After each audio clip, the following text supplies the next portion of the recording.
Kembalinya Dewa Perang bab 971-980. Novel Tun, bab 971. Dengan nada canggung dalam suaranya, Jonah menjawab, Dewa Perang, tentu saja, kamu pantas mendapatkan lebih banyak rasa hormat. Tyrone tidak ada apa-apanya dibandingkan kamu. Yunus hanya berbicara kebenaran. Tidak peduli seberapa kuat dan berpengaruh klan Garrison dan Tyrone Garrison, Dewa Perang masih jauh dari liga mereka. Jika itu masalahnya, apa yang memberinya hak untuk memandang rendah saya dan menyebut saya bajingan? Apakah dia dan keluarganya berhak memperlakukan saya dengan cara yang tidak sopan? Tidak, tentu saja, tidak. Mereka tidak berhak bersikap kasar padamu.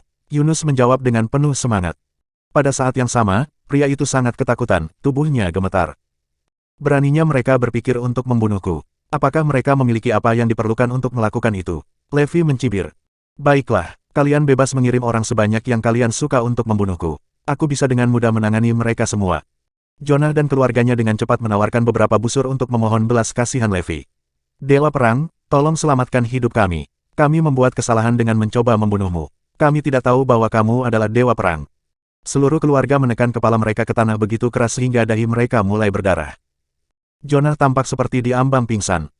Kami akan menerima permintaan apapun yang Anda buat selama Anda menyelamatkan hidup kami. Dia memohon dengan panik.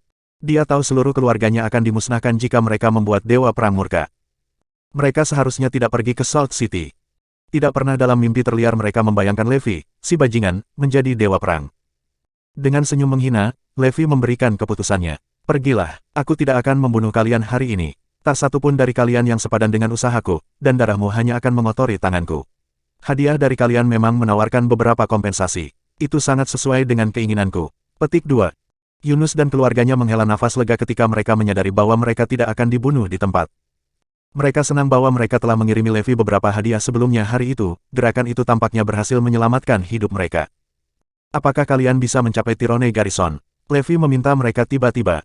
Ya, kita bisa, jawab Jonah. Baiklah, kembali dan beritahu Tyrone bahwa ibuku dan aku masih hidup dan menendang. Minta dia untuk menungguku karena aku mungkin memutuskan untuk mengunjunginya kapan saja ketika aku sedang dalam suasana hati yang buruk. Tapi jangan berani-beraninya kamu mengungkapkan identitasku padanya. Untuk kerja kerasnya, aku akan menghadiahi kalian dengan hadiah besar, perintah Levi. Dengan suara bergetar, Garnison menjawab serempak, baiklah, kami akan menyampaikan pesanmu kepada Tyrone. Pergilah sekarang kalau begitu. Begitu Levi mengizinkan mereka pergi, mereka semua segera melarikan diri. Namun, Yunus dan anak-anaknya tidak segera pergi.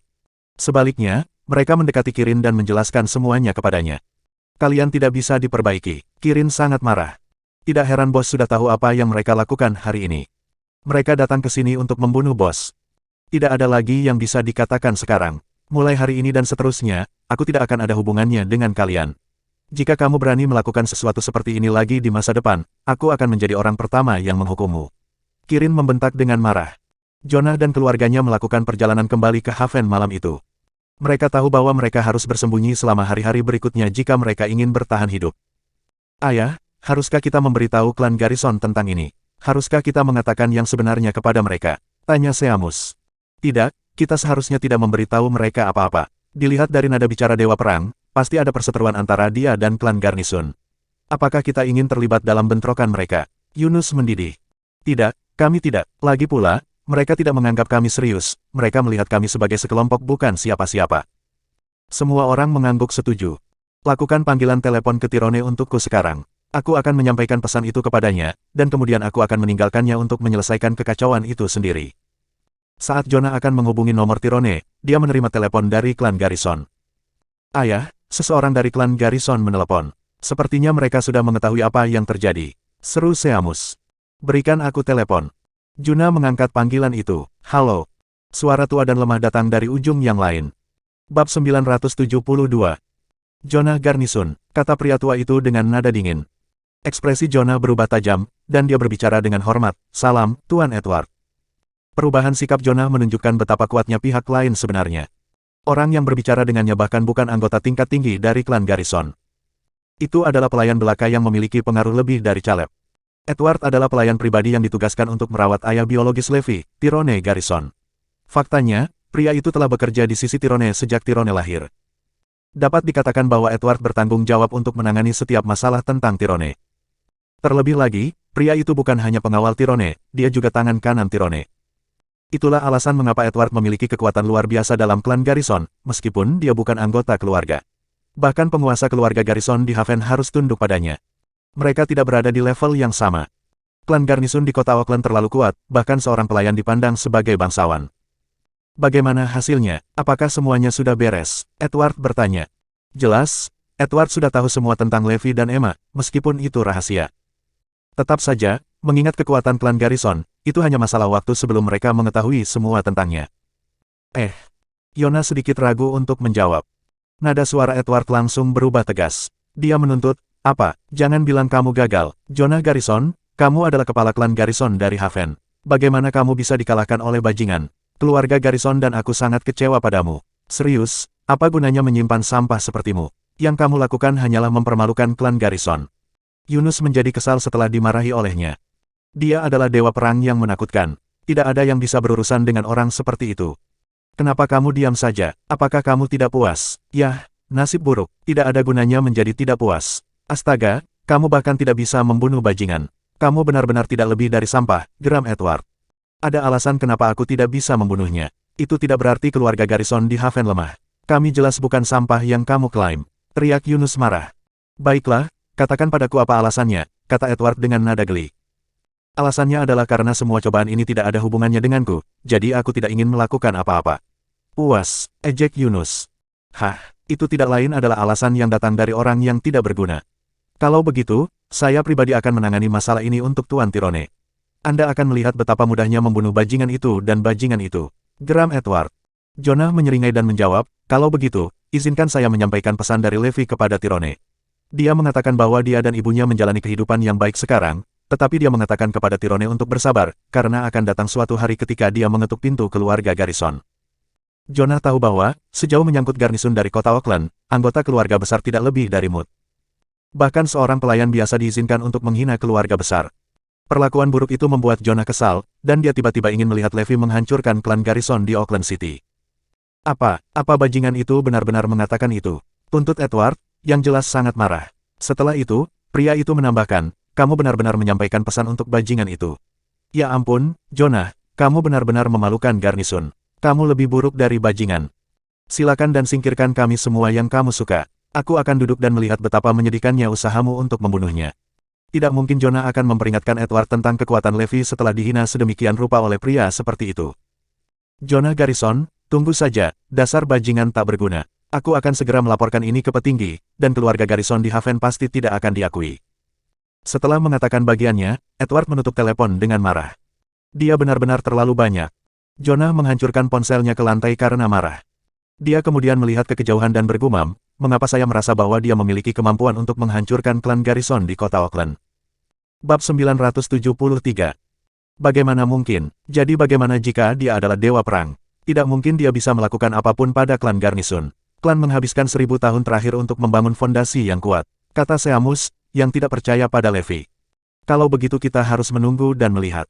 Di seberang jalur, Edward masih menunggu di wilayah utara. Pria itu terlihat murung. Sampah, benar-benar sampah. Mereka bahkan tidak bisa membunuh seorang bajingan, jadi bagaimana mereka bisa diizinkan menyebut diri mereka sebagai bagian dari klan Garrison? Dia marah.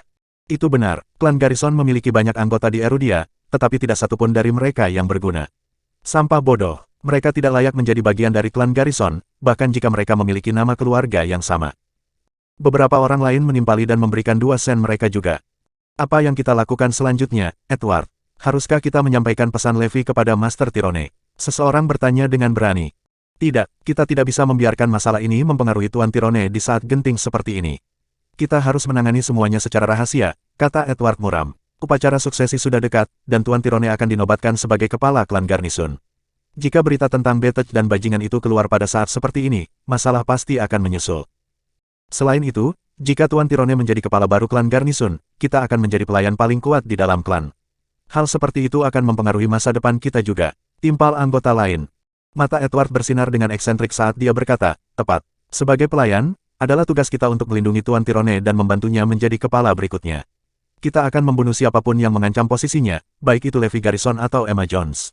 Sebagai untuk bagaimana kita akan melakukan itu. Yah, aku punya ide bagus.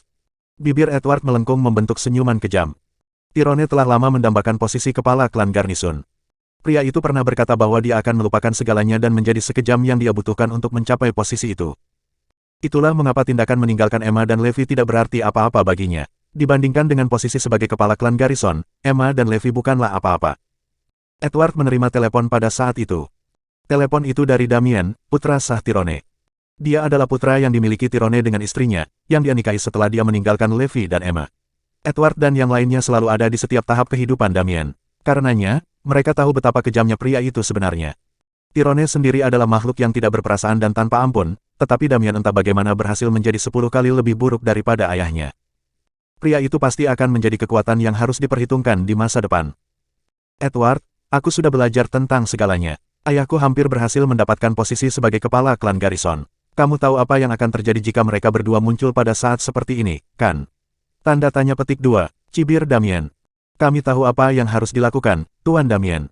Kami pasti akan membunuh saudaramu, Levi Garrison, dan ibunya, jawab Edward cepat berbicara, dan dia secara tidak sengaja menggunakan istilah yang salah dalam prosesnya. Dia bukan saudaraku, pria itu hanyalah bajingan, dan dia tidak layak disebut saudaraku. Aku akan segera menjadi penerus keluarga paling terkemuka di Erudia, dan dia akan tetap menjadi bajingan yang tidak berguna. Aku memperingatkanmu sekarang. Damien Garrison tidak punya saudara laki-laki. Aku putra satu-satunya ayahku. Apakah kamu mendengarku? Bunuh mereka. Kamu harus membunuh bajingan itu dan ibunya. Jangan biarkan mereka bertahan hidup, teriak Damien tanpa henti. Ujung lain dari garis. Yang dibutuhkan hanyalah satu kata dari Edward untuk membuat marah Damien. Sejauh menyangkut Damien, menyebut Levi sebagai saudaranya adalah penghinaan besar. Damien menganggap dirinya sebagai pewaris 2 garis keturunan bangsawan, sedangkan Levi hanyalah seorang bajingan dengan darah campuran. Darahnya tercemar, dan dia lebih rendah. Bagaimana mereka bisa membandingkan makhluk mulia sepertiku dengan benda itu? Jika kamu gagal menghancurkan mereka berdua, kamulah yang akan aku bunuh, ancam Damien dengan muram. Bab 974. Edward dan yang hadir lainnya ketakutan tak masuk akal. Yang pertama, khususnya, menyadari bahwa dia telah melakukan kesalahan dan satu-satunya jalan keluar darinya adalah dengan membunuh Levi Garrison. Ngomong-ngomong, Levi mengirim pesan, Tuan Damien. Edward kemudian memberitahu Damien semua yang dikatakan Jonah kepadanya. Yang terakhir marah ketika dia mendengar pesan itu. Apa, bajingan itu ingin datang dan masuk ke rumah kita? Kurasa begitu. Kurasa dia menolak untuk melepaskan kesempatan langka ini setelah mengetahui tentang latar belakang keluarganya. Dia akan melakukan apa saja untuk masuk ke dalam keluarga dan memaksa klan Garrison untuk mengenalinya sebagai anggota, saran Edward. Itu konyol, dia ingin bergabung dengan klan Garrison. Dia pikir dia siapa, dia tidak lebih dari seorang bajingan, jadi dia bisa bermimpi. Klan Garrison adalah yang terbaik dari yang terbaik, dan kami tidak menerimanya. Bajingan tidak berguna seperti itu. Tidak mungkin aku akan membiarkan bajingan itu menjadi anggota keluarga kita dan terdaftar di silsilah keluarga kita. Tidak ada kesempatan di neraka, teriak Damien. Saya tidak berpikir dia akan membiarkan kesempatan ini pergi begitu saja, Tuan Damien. Dia sudah tahu siapa dia, dan dia tahu bahwa hidupnya akan meningkat begitu dia dikenali oleh keluarga. Dia bisa melupakan tentang pernah menginjakan kaki di rumah klan Garrison. Sial, bahkan berpikir untuk berlutut di depan kita dan leluhur kita adalah hak istimewa yang tidak layak dia dapatkan, raung Damien dengan kejam. Keduanya salah memahami maksud Levi. Mereka berasumsi bahwa pria itu akan memohon untuk diterima ke dalam keluarga dan diakui sebagai satu keluarga. Namun, ketika Levi mengatakan dia akan mengunjungi rumah keluarga Garrison, dia bermaksud akan mendobrak pintu dan membawa kekacauan. Dan itulah mengapa kamu punya waktu 3 hari. Dia harus mati dalam 3 hari. Bajingan itu telah bernapas terlalu lama, dan itu sendiri merupakan penghinaan yang cukup besar bagi seluruh klan Garrison. Damien sangat marah dan membunuh ketika dia memikirkan apa yang disebut saudara lelaki yang belum pernah dia temui sebelumnya. Dimengerti, aku berjanji itu akan dilakukan secara diam-diam. Edward berangkat malam itu juga, dan dia membawa anak buahnya ke Southampton. Klan Garrison memiliki basis yang sangat besar di kota, itu praktis pilar ekonomi Southampton. Namun, itu beroperasi dalam kegelapan, jadi tidak ada yang tahu tentang itu. Bahkan keluarga paling terkemuka di Southampton, keluarga Goel, tidak menyadari keberadaannya. Semua orang luar tahu bahwa ada sebuah perusahaan bernama Pinnacle Group. Mereka tidak menyadari bahwa itu adalah salah satu perusahaan Tyrone dan bahwa dia menggunakannya untuk mengelola aset klan Garrison di selatan. Ternyata perusahaan itu berada di bawah manajemen Caleb. Zoe sibuk mengerjakan proyek baru beberapa hari itu. Sayangnya, Iris datang berlari hari itu, memberitahunya bahwa proyek itu menemui hambatan. Pada awalnya, mereka tidak memiliki pesaing, memungkinkan Morris Group untuk mengambil alih dengan mudah. Semuanya telah diatur dalam batu dan siap. Namun, sebuah perusahaan skala besar muncul entah dari mana hari itu, dan mengancam akan merebut proyek itu dengan cara yang paling mendominasi. Iris bergegas untuk memberitahu Zoe tentang hal itu. Perusahaan mana yang sedang kita bicarakan? Tanya yang terakhir dengan rasa ingin tahu. Ini adalah perusahaan bernama Pinnacle Group dari Southampton. Itu muncul entah dari mana, tetapi kekuatannya luar biasa.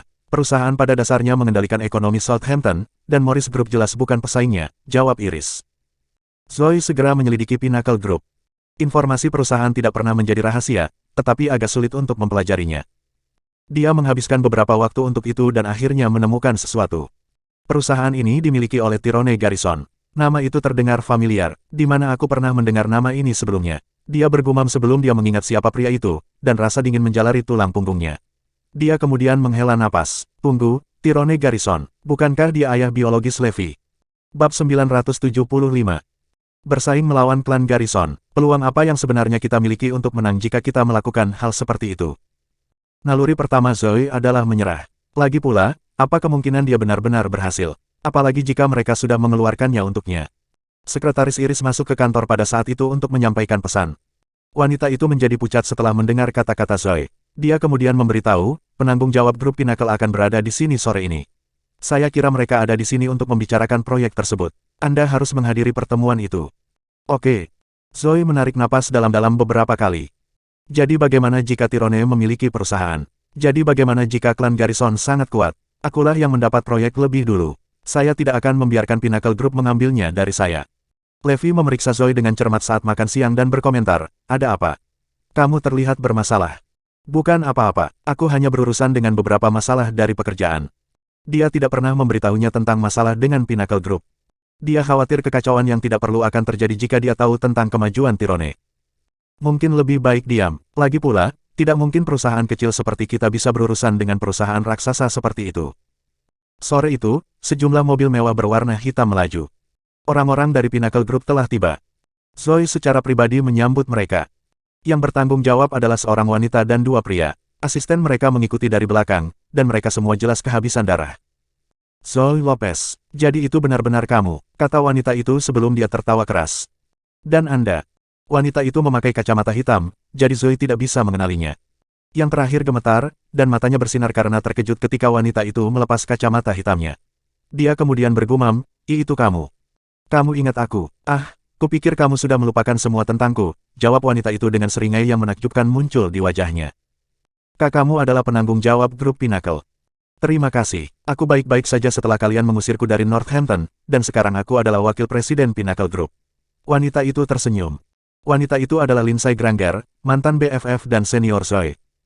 Dia adalah orang yang membawa Zoe ke lapangan dan, di satu sisi, orang yang mengajari Zoe sebagian besar dari apa yang dia ketahui. Lindsay telah merawatnya dalam segala hal. Namun, dia kemudian menemukan bahwa itu semua bohong. Lindsay hanya bersikap baik padanya karena dekat dengan Levi. Pada saat itu, pria tersebut telah mendirikan Levi Group, dan karirnya melesat dengan kecepatan yang luar biasa. Keserakahan Lindsay perlahan-lahan muncul dengan sendirinya segera setelah itu. Dia terus-menerus menyakiti Zoe dari balik layar dan menciptakan sejumlah ilusi untuk membuat Levi salah paham terhadap Zoe. Skema terburuk Lindsay dalam usahanya untuk memisahkan pasangan itu adalah menyuruh anak buahnya menyeret Zoe ke sebuah hotel, di mana mereka hampir memperkosanya. Ketika Levi mengetahui semua itu, dia mengusir Lindsay dari Northampton. Oleh karena itu, kedua wanita itu sekarang bermusuhan. Itu membuat Lindsay merusak pemandangan Zoe. Yang terakhir mengejek dan berkata, kalau begitu saya kira tidak perlu memasuki gedung. Perusahaan kami tidak menerima pelacur keji. Apa artinya itu, Zoe Lopez? Saya perwakilan grup Pinnacle. Beraninya kau menolak grup Pinnacle? Geram Lindsay. Pada akhirnya, Zoe tidak punya pilihan selain memimpin mereka semua ke dalam gedung. Begitu mereka masuk ke dalam ruang rapat, Zoe langsung berkata, ayo langsung ke intinya ya. Aku sibuk. Lindsay menyeringai dan menjawab, kami di sini tentang proyek itu. Kami mendengar perusahaan Anda telah menerimanya. Itu benar, proyeknya sudah diambil. Kalian tidak punya kesempatan untuk mendapatkannya lagi. Kamu tidak bisa mencurinya sekarang, kan? Tegas Zoe. Lindsay tersenyum. Kami sebenarnya di sini untuk mencuri proyek itu. Wanita itu kemudian berdiri dan melihat ke atas dan ke bawah sebelum menambahkan, Zoe, saya yakin Anda telah mempelajari semua tentang kemampuan Pinnacle Group. Saya di sini atas nama perusahaan dan memerintahkan Anda untuk menyerah. Serahkan proyek itu kepada kami. Bab 976. Mendominasi, arogan, dan kekejaman yang terang-terangan. Itu adalah gaya Pinnacle Group. Lindsay dan yang lainnya tahu betapa kuatnya kekuatan yang mendukung Pinnacle Group, jadi mereka tidak menahan diri untuk menuntut. Mereka tidak pernah takut pada siapapun karena pengetahuan itu. Bahkan, seluruh wilayah selatan akan tahu tentang Lindsay jika moto Pinnacle Group tidak tinggal dalam kegelapan dan mengendalikan segala sesuatu dari balik layar. Zoe terkejut dengan kata-kata langsung dan mendominasi wanita itu. Mereka akan merebutnya begitu saja, dan dia cukup berani untuk memerintahku tanpa sedikit pun rasa malu. Mereka tidak punya hak untuk melakukan hal-hal buruk seperti itu. Dia tergoda untuk menyerahkan proyek itu ketika dia mengetahui bahwa Pinnacle Group mengincarnya. Namun, pilihan itu telah menjadi pilihan yang tidak akan pernah dia pilih ketika dia melihat Lindsay. Mengapa saya harus menyerah? Maaf, tapi kamu bukan bosku. Kamu tidak memiliki wewenang untuk memerintahkan aku melakukan apapun. Apalagi, perusahaan kami sudah mendapatkan proyeknya. Kalian tidak bisa merebutnya bahkan jika kamu mau. Ejek Zoe. Dan siapa yang memberitahumu bahwa kamu sudah memiliki proyek itu? Lindsay bertanya dengan kejam. Klien kami, tentu saja. Kami sudah bertemu dan mendiskusikan semuanya. Proyek ini milik Oriental Star Group, dan kalian sudah terlambat. Silakan pergi. Zoe baru saja mendiskusikan persyaratan dengan klien, dia bahkan telah membayar deposit. Saat itulah Lindsay tersenyum kecil. Oh, proyek itu milikmu. Apakah kamu sudah menandatangani kontrak? Aku, sembur Zoe, yang agak tercengang. Dia kemudian menambahkan, bagaimanapun, saya telah membayar deposit. Jika klien kembali pada kata-katanya, dia harus membayar ganti rugi hukum. Zoe mengangkat kepalanya tinggi-tinggi saat dia memelototi Lindsay. Yang pertama tiba-tiba menerima telepon pada saat itu dari klien. Klien bersedia membayar 3 kali ganti rugi hukum untuk mengakhiri kerjasama mereka dengan Morris Group. Jangan ragu untuk terus bersaing untuk proyek tersebut. Pada awalnya, tidak ada pesaing yang layak melawan Morris Group, tetapi satu muncul baru-baru ini, kata pihak lain melalui telepon. Proyek ini lebih bersifat ilmiah, jadi Pinnacle Group tidak benar-benar siap untuk terlalu terlibat. Membuat pihak lain membatalkan kolaborasi adalah hal yang paling bisa dilakukan Pinnacle Group. Akibatnya, Zoe berada dalam persaingan yang adil melawan perusahaan Tyrone. Jadi, apakah Anda masih yakin bahwa proyek itu milik Anda? Lindsay menyilangkan tangannya dan bertanya dengan arogan. Kau, geram Zoe. Dia marah pada saat itu. Dia tahu Pinnacle Group sangat kuat, tetapi dia tidak menyangka mereka memiliki pengaruh yang begitu kuat. Itu cukup kuat untuk membuat klien melanggar kontrak. Mereka melakukan semua itu hanya untuk mendapatkan kita. Namun, semakin tidak masuk akal grup Pinnacle, semakin Zoe ingin bertarung. Dia ingin membalas pesaingnya jika tidak ada yang lain. Kamu telah melihat kemampuan kami. Apakah kamu yakin ingin melawan kami? Ejek Lindsay sambil tersenyum. Kami telah menyelidiki Anda, Ms. Zoe Lopez. Oriental Star Group bahkan tidak akan berhasil masuk radar kami jika tidak didukung oleh Morris Group. Sejauh yang kami ketahui, Oriental Star Group tidak lain adalah sebuah belatung tak berdaya, kata perwakilan Pinnacle Group. Semua orang tertawa mengejek. Lindsay menyeringai dan menambahkan, ini bahkan lebih kecil dari kesepakatan ketika kita bahkan tidak peduli tentang Morris Group. Serahkan saja proyek itu tanpa membuat keributan, Zoe. Sebenarnya ada sesuatu di dalamnya untuk Anda jika Anda melakukannya. Apalagi, melawan kami hanya akan menghancurkanmu. Bahkan mungkin membuatmu terbunuh. Apakah kamu mengancamku? Zoe bertanya dengan tajam, ekspresinya berubah serius. Lindsay berpura-pura tidak bersalah dan menyatakan, bagaimana itu bisa menjadi ancaman. Saya hanya memberi Anda beberapa saran sebagai BFF Anda. Anda akan mendapatkan sesuatu yang hebat darinya. BFF-ku, aku tidak punya teman sepertimu. Jangan repot-repot berpura-pura di depanku, gerutu Zoe. Haha, tunggu dan lihat saja nanti. Tidak hanya proyek ini akan menjadi milik kami, tetapi perusahaan Anda juga akan segera menjadi milik kami, kata Lindsay sebelum dia tertawa terbahak-bahak. Pinnacle Group sudah berencana mengakuisisi beberapa perusahaan yang cukup besar, dan Oriental Star Group dan Morris Group sudah ada dalam daftar mereka. Ya ampun, betapa sombongnya kamu. Bab 977. Sebuah suara terdengar pada saat itu, dan semua orang menoleh untuk melihat Levi berjalan ke ruang konferensi. Kamu, Garnison Levi. Lindsay menggertakkan giginya, mengungkapkan sifat buruknya segera setelah dia melihat pria itu. Levi telah kejam dalam mengejar Lindsay keluar kota setelah rencana jahatnya terungkap. Memperoleh grup Oriental dan Morris saya. Bermimpilah, Nona, ejek Levi. Ketika Levi pertama kali mendengar bahwa Pinnacle Group ada di sana untuk menimbulkan masalah, dia memeriksa perusahaan itu. Dia terkejut melihat bahwa itu milik ayah kandungnya, Tyrone. Dia bergegas segera setelah itu. Seperti yang diduga, pertemuan sedang berlangsung. Vixens tak tahu malu seperti Lindsay berkembang pesat di Pinnacle Group. Tebak itu membuktikan betapa buruknya perusahaan Pinnacle Group. Grup Oriental dan Morris Anda. Hahaha, Lindsay tertawa riuh. Levi menatapnya seperti sedang melihat orang gila. Betapa tak tahu malunya kau mengatakan itu, Levi Garrison. Oriental Star Group adalah milik Zoe dan mungkin, di satu sisi, menjadi milikmu. Namun, apa hubungannya Morris Group denganmu? Sindir Lindsay. Saya akan berterus terang kepada Anda semua. Kami pasti akan mengakuisisi Morris Group, dan Oriental Star Group akan kalah. Seseorang dari samping berkicau. Pinnacle Group selalu beroperasi dari kegelapan, dan Tyrone adalah satu-satunya alasan yang membuat dirinya dikenal pada saat itu. Tyrone akan mewarisi posisi sebagai kepala klan Garrison di kota Auckland. Untuk mencapai itu, dia perlu mendapatkan persetujuan dari setiap anggota klan Garrison. Itulah mengapa dia membutuhkan pencapaian yang luar biasa di resumenya. Pria itu memiliki perusahaan di seluruh Erudia yang semuanya beroperasi dari bayang-bayang. Sekarang adalah saat yang mereka butuhkan untuk menunjukkan diri mereka kepada dunia. Dia perlu memperluas operasi mereka 10 kali lipat dalam waktu singkat. Pinnacle Group, yang berada di bawah Lindsay, ditugaskan untuk mengakuisisi Morris Group dan perusahaan besar lainnya. Oke, kita lihat siapa yang keluar di atas, jawab Levi manis sambil tersenyum. Tyrone ingin mengakuisisi perusahaan saya. Hah, bermimpilah, Pak Tua, tidak ada yang mengatakan perusahaan mana yang akhirnya akan mengakuisisi yang lain. Jadi, Zoe, apakah kamu yakin tidak akan mundur? Tanya Lindsay. Aku sangat yakin. Oke. Tunggu saja, aku akan mengalahkanmu tanpa ampun, dan setelah aku mengakuisisi perusahaanmu, aku akan memaksamu untuk berlutut. Lindsay dan yang lainnya berjalan pergi dengan bangga setelah mengatakan bagian mereka. Zoe menggigit bibirnya dengan ringan sebelum dia menoleh ke Levi dan bertanya, jadi, kamu sudah belajar tentang segalanya? Ya, namun, Anda tidak perlu menyembunyikan apapun dari saya. Tyrone dan saya pasti akan bertemu pada akhirnya, jawabnya. Dia mengangguk. Itu sebenarnya masuk akal. Dia kemudian berpikir tentang bagaimana mereka akan berperang dengan perusahaan Tyrone. Pinnacle Group terlalu kuat. Itu adalah entitas rahasia yang mengendalikan segalanya di Southampton. Aku tidak yakin akan menentangnya. Dia menghela nafas. Dia hanya gigih sebelumnya karena dia bertentangan dengan Lindsay. Namun, perbedaan kekuatan mereka terlalu besar dalam perang yang sebenarnya. Kenapa kamu khawatir? Mereka tidak bisa membuat kekacauan di wilayah kita, komentar Levi. Dia tidak melihat Pinnacle Group sebagai ancaman sama sekali. Aku bukan pengecut, tapi Pinnacle Group terlalu kuat. Bahkan Morris Group tidak berani melawannya, jawab Zoe putus asa. Perbedaan kekuatan kedua perusahaan itu terlalu besar, dan itu bukanlah sesuatu yang dapat diperoleh dari kerja keras dan tekad. Jadi, apakah kamu menyerah pada proyek itu? Levi bertanya. Tidak mungkin, aku pasti akan memperjuangkannya, tegas Zoe.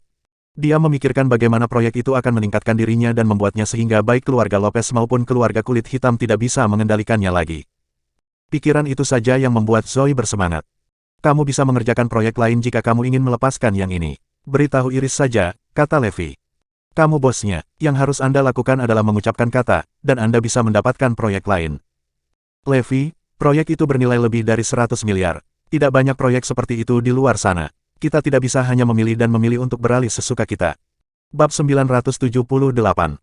Zoe menatap Levi tidak percaya. Bagaimana dia bisa mengubah proyek dengan begitu santai? Ini adalah proyek bernilai ratusan miliar. Apakah dia sudah terlalu terbiasa menjadi seorang layabouts? Bagaimana dia bisa membuat semuanya terdengar begitu biasa? Sedikit yang dia tahu bahwa hanya butuh satu kalimat darinya untuk mengubah sebuah proyek. Grup Pinnacle memiliki sebuah gedung besar di Salt City, tempat Lindsay dan anggota manajemen senior lainnya kembali. Sederhana saja, singkirkan dulu proyek teknologi ratusan miliar ini. Kemudian kita bisa menghancurkan Morris Group sedikit demi sedikit. Lindsay dan yang lainnya sudah merencanakan pencaplokan secara rinci.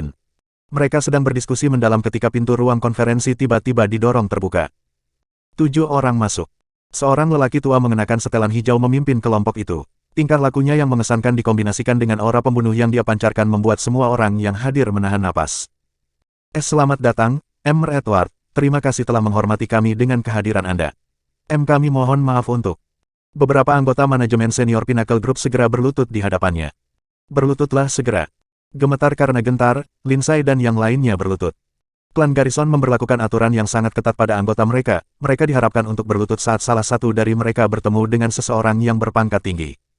Kalau tidak, itu akan dianggap sebagai pertunjukan tidak hormat, yang mirip dengan jalan lurus ke neraka.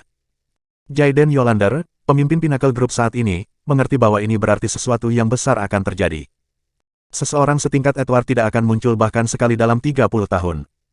Oleh karena itu, baginya untuk tampil berarti sesuatu yang besar akan terjadi. Saya mendengar bahwa Anda semua telah melakukannya dengan cukup baik, mengingat bagaimana Anda sudah memiliki ekonomi Southampton di bawah kendali Anda. Lanjutkan ekspansi Anda dan berjuang untuk mendapatkan semua properti di selatan. Ini akan sangat membantu Master Tyrone begitu dia mengamankan posisinya sebagai pemimpin klan Garrison. Edward memproklamirkan dengan keras. Dimengerti, kami sekarang berencana untuk mengakuisisi Morris Group yang sedang menjadi pusat perhatian saat ini. Ini pasti akan menjadi keuntungan tambahan bagi kami, kata Jayden. Dia kemudian bertanya dengan berani, apakah Anda di sini untuk bajingan itu, Tuan Edward? Memang benar, dia sudah menjadi ular di rumput, dan aku harus menyingkirkannya secara pribadi. Edward menjawab dengan dingin. Bajingan yang mana? Lindsay dan yang lainnya bingung dengan ucapannya. Tentu saja aku akan memberitahumu siapa dia. Dia sebenarnya ada di sini. Dia Levi Garrison. Edward memberitahu mereka inti dari segalanya. Lindsay menjadi murka ketika mendengar bahwa pria yang dimaksud Edward adalah Levi. Orang-orang seperti dia seharusnya sudah dibunuh sejak lama. Oh, maukah Anda menjelaskan lebih lanjut mengapa Anda begitu marah? Edward bertanya dengan rasa ingin tahu. Levi adalah orang yang tidak bermoral, materialistis, dan licik.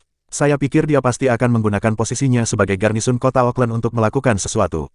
Saya tahu karakternya dengan sangat baik. Saya tidak ragu bahwa dia akan menggunakan dirinya dan ibu untuk mengancam klan Garrison. Edward berubah marah. Memang, sekali bajingan, selalu bajingan. Jadi bagaimana jika dia memiliki darah bangsawan yang mengalir di nadinya? Jelas, dia bajingan yang tidak layak menjadi bagian dari keluarga kita. Bagaimana orang tercela seperti itu bisa menyebut dirinya Garrison ketika dia dipenuhi dengan apa-apa selain rasa tak tahu malu yang mengakar? Edward merasa bahwa Levi telah menjadi ancaman besar yang tidak terlihat. Mati, bajingan itu harus mati. Edward berteriak keras. Edward, bagaimana Anda mengusulkan kita berurusan dengan dia? Apakah Anda akan menanganinya secara pribadi? Tanya Jayden. Apakah berlebihan jika Edward menanganinya secara langsung? Tidak pantas bagi saya untuk melakukan hal seperti itu karena dapat berdampak negatif pada Master Tyrone jika orang-orang menyadarinya, jawab Edward tegas. Sekarang, lanjutkan dan lepaskan perintah pembunuhan di web gelap. Siapapun yang membunuh Levi Garrison dan Emma Jones dalam 1 hari akan diberi hadiah 3 miliar. Bab 979. Lindsay menarik napas tajam ketika mendengar itu. 3 miliar hanya untuk mengambil nyawa Levi yang malang. Bukankah itu terlalu murah hati? Bagaimana bisa Levi yang hidup rendah bernilai sebanyak itu? Dia bukan satu-satunya yang merasa bahwa harga untuk kepala Levi agak terlalu tinggi. Meskipun demikian, ini adalah perintah Edward, dan Jayden harus mengikutinya. Pria itu segera merilis informasi ini di web gelap. Dengan cepat, banyak pejuang elit dan pembunuh mengindahkan panggilan itu. Para petarung top di luar Erudia tidak bisa berbuat apa-apa selain menonton dengan iri karena tenggat waktu terlalu pendek bagi mereka untuk melakukan perjalanan misi. Mereka hampir tidak bisa mencapai Erudia tepat waktu, apalagi membunuh Levi. Tiba-tiba, semua pejuang elit Erudia Selatan berkumpul dengan antusias. Tidak ada yang punya waktu untuk kalah. Lagi pula, 3 miliar ditawarkan. Edward, dalam 30 menit, sekitar 100 pembunuh bayaran telah mengindahkan panggilan itu. Jumlahnya masih bertambah. Jayden tersenyum kegirangan saat dia melapor ke Edward. Baiklah, tidak peduli seberapa jeniusnya Levi Garrison, dia tidak akan lolos kali ini. Dibandingkan dengan Jayden, Edward benar-benar tenang. Edward tiba-tiba teringat Jonah Garrison, jadi dia menelepon pria itu. Kamu sebaiknya hati-hati, Jonah, dasar sampah. Kamu akan melihat bagaimana Levi akan mati dalam 1 hari. Tertegun, pria lain di telepon segera berteriak, Edward, dengarkan aku dan kembalikan dirimu ke kota Auckland secepat mungkin. Beritahu Tyrone tentang ini dan biarkan dia yang menanganinya. Jangan melibatkan dirimu dalam hal ini. Haha, kenapa aku harus melakukan itu? Haruskah aku takut padanya? Aku bisa menangani hal kecil seperti ini sendirian. Kenapa aku harus merepotkan Tuan Tyrone? Edward penuh percaya diri. Dia tidak bisa membayangkan kemampuan seperti apa yang dimiliki Levi untuk bertahan hidup dalam kondisi ekstrim seperti itu. Baiklah, jangan bilang aku tidak memperingatkanmu. Huff, kalian semua tidak berguna dan tidak berguna. Dan kalian berani menyebut diri kalian garnisun. Jonah tertawa pahit, orang bodoh lainnya. Edward benar-benar mengabaikan kata-kata pria itu, hanya melihatnya sebagai pengecut yang tidak berguna. Terlebih lagi, gelombang apa yang bisa dibangkitkan oleh bajingan seperti Levi? Lindsay adalah yang paling bahagia dari mereka semua ketika dia mengetahui bahwa Levi akan mati. Wanita itu masih menyimpan dendam mendalam atas bagaimana Levi mengusirnya dari kota 6 tahun lalu. Balas dendam selalu ada di pikirannya. Dia memiliki niat untuk membunuh baik Levi dan Zoe, dan kesempatan itu sedang disajikan di hadapannya sekarang. Setelah Levi meninggal, dia ingin menyiksa Zoe sampai mati. Para pekerja Morris Group menyelesaikan pekerjaan mereka ketika malam tiba. Levi dan Zoe hendak pulang ketika mereka melihat Lindsay menunggu mereka. Ada apa? Teman lama tidak bisa datang mencari satu sama lain. Apakah kalian berdua benar-benar akan mengabaikanku seperti ini? Lindsay terkikik. Bisakah kami membantumu? Levi bertanya dengan dingin. Aku di sini untuk menyampaikan berita buruk. Lindsay tidak bisa menahan tawa untuk mengantisipasi melihat ekspresi wajah mereka. Oh, Levi bingung. Dia di sini untuk memberitahuku apa? Zoe, tolong beri kami waktu sebentar. Ada yang ingin kukatakan padanya. Levi menepuk Zoe dengan ringan sebagai jaminan dan wanita itu berjalan ke satu sisi. Baiklah, berita macam apa yang ingin kamu sampaikan padaku? Levi bertanya. Kamu akan mati. Lindsay menatap Levi, ekspresi ganas bermain di wajahnya. kamu tidak akan hidup untuk melihat matahari besok pagi. Aku sudah menunggu hari ini datang untuk waktu yang sangat lama. Sayang sekali kamu tidak bisa melihat bagaimana aku akan menyiksa Zoe setelah kematianmu. Jangan khawatir, dia pasti akan datang dan menemanimu di neraka. Lindsay kemudian tertawa terbahak-bahak. Aku akan mati, hahaha. Setelah melihat Levi tertawa, Lindsay menatapnya, bingung. Bukankah dia takut mati? Aku bilang, kamu pasti akan segera mati, terlepas dari siapa kamu.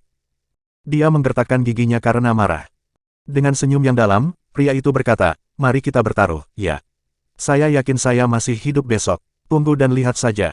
Bab 980. Baiklah, jika aku melihatmu hidup besok, aku akan berlutut di depanmu di sini, di pintu masuk perusahaanmu. Lindsay menyetujui taruhan yang dia ajukan segera. Dia tahu tentang rencana yang telah dijalankan dan juga tahu bahwa Edward adalah orang yang mengabaikan pertarungan. Tidak mungkin Levi bisa menghindari kematian. Inilah mengapa dia bisa terlibat dalam taruhan. Baik. Levi kemudian mendekati Zoe dari belakang.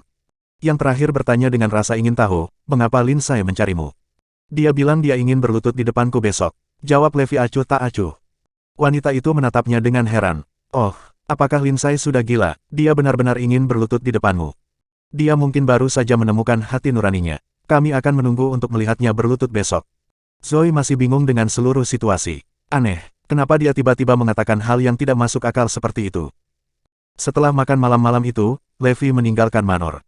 Dari apa yang dikatakan Lindsay kepadanya, dia tahu bahwa klan Garnison akan mengambil tindakan terhadapnya.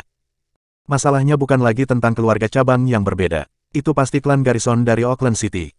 Oleh karena itu, dia perlu melakukan beberapa persiapan untuk melawan serangan mereka. Levi segera tiba di kompleks zona perang. Phoenix, periksa semua orang asing yang memasuki South City hari ini dan saring semua target. Perintah Levi. Baiklah, tapi ada tingkat kesulitan tertentu di sini. Aku perlu mengaktifkan Skynet Brigade Besi untuk menjalankan pemeriksaan seperti itu. Phoenix mengerutkan kening. Levi mengangguk. Baiklah, aku akan memberimu otoritas akses. Skynet Brigade Besi akan membantu penyelidikan Phoenix karena mencakup setiap sudut kota.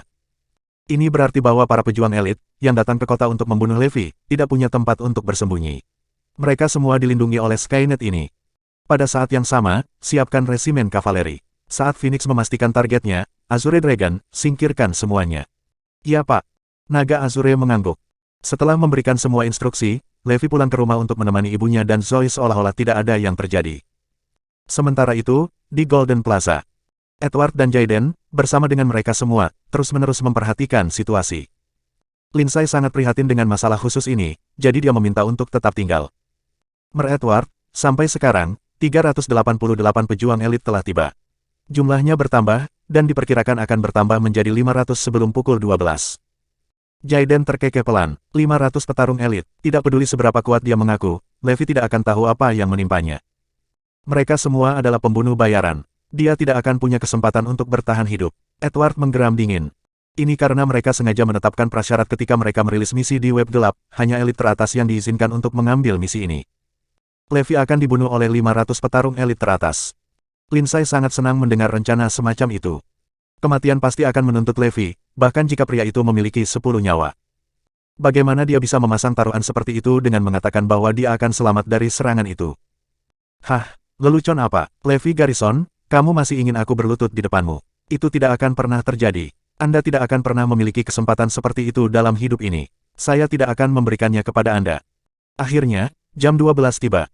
Berapa banyak orang yang sekarang berkumpul? Edward bertanya. Damian sudah mendesaknya tentang situasi itu sekali. Sepertinya klan Garrison di kota Oakland semakin cemas tentang masalah ini. Saat ini ada total 538 orang. Hadiahnya berlimpah, jadi orang-orang bergegas menuju ke sini. Jayden memberitahu dengan gembira. Baiklah, biarkan mereka mulai berburu. Edward memerintahkan. Pemimpin grup Pinnacle segera merilis perintah di web gelap, mulai tindakan. Levi, jangan salahkan aku karena membunuhmu. Bajingan tidak punya tempat di dunia ini. Tatapan dingin melintas di mata Edward. Begitu perintah itu ditayangkan, orang-orang mulai memburu Levi Garrison, menjelajahi setiap sudut kota selatan untuk mencarinya. Banyak yang memusatkan perhatian pada kediaman Levi, berencana untuk menargetkannya di sana. Bersambung.